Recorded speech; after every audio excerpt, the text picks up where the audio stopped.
The new Camera Assistant app for Galaxy smartphones adds a few new functionalities or controls for your existing camera app.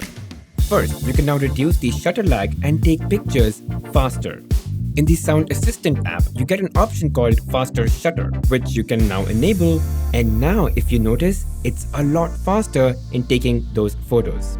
There is a bit of a downside to it. See, to do this, your phone takes fewer pictures for processing, and that may lead to a reduction in quality. But you know what? If you've got ample lighting around, you may not even notice that reduction. Now, this next one is super cool. So as of today, if you set a timer on the camera, after the time is up, it takes one photo.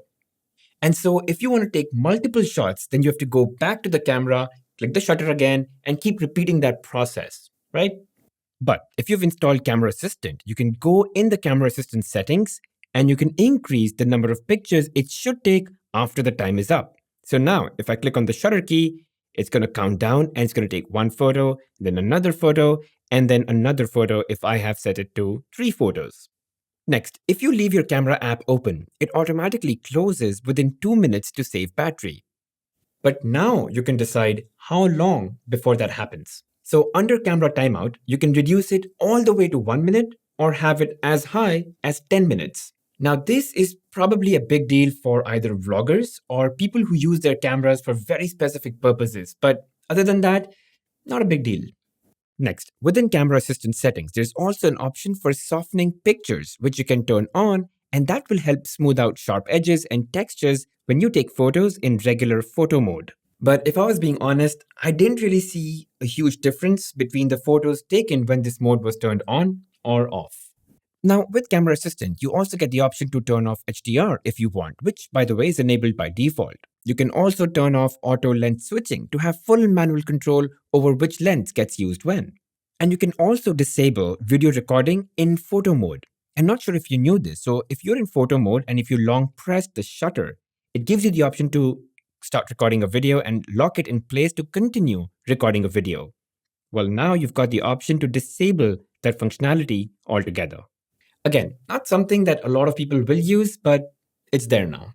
And lastly, if you connected your phone to an HDMI display and turned on the camera, it used to show up all these controls. But now, there's one setting under Camera Assistant, which if you enable, it takes away all of those controls and buttons, and all you get is a real-time feed, much like a surveillance camera providing you with that feed. And if you feel you've played around too much and you just want to reset everything to normal, you can do that from within the Camera Assistant settings.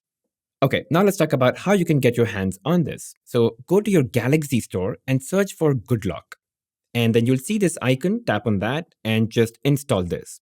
Now when you open GoodLock, within the Life Up tab, you'll see something called as Camera Assistant. For me, it's already installed, but for you, if you click on it, you're going to get this. Install it, and that's pretty much it.